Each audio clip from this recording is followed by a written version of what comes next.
G7 शिखर सम्मेलन क्या है और भारत के लिए क्यों जरूरी है, आइए जानते हैं। G7 दुनिया के सबसे ताकतवर और औद्योगिक लिहाज से सबसे समृद्ध देशों का संगठन है।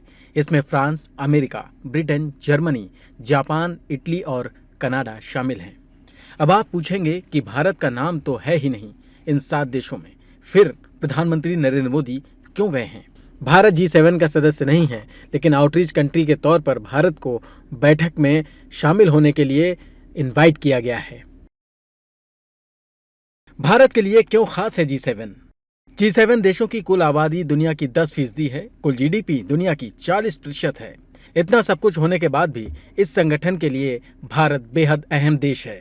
इसके पीछे कई वजहें हैं। सबसे पहली बात यह है कि दुनिया में भारत की साख और ताकत लगातार बढ़ रही है। भारत दुनिया की 5वीं सबसे बड़ी अर्थव्यवस्था है। दुनिया का सबसे ज्यादा आबादी वाला देश भी भारत है।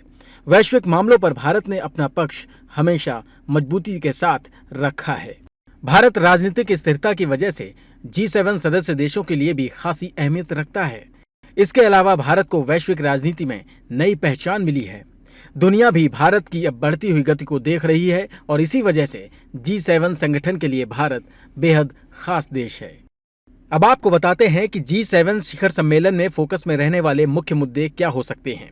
इनमें इंडो पैसिफिक, अफ्रीका, जलवायु परिवर्तन, पर्यावरण, शरणार्थियों की समस्या यानी माइग्रेशन, आर्टिफिशियल इंटेलिजेंस यानी AI मुख्य मुद्दों में शामिल हो सकते हैं। पीएम मोदी G7 शिखर सम्मेलन में कब कब शामिल हुए?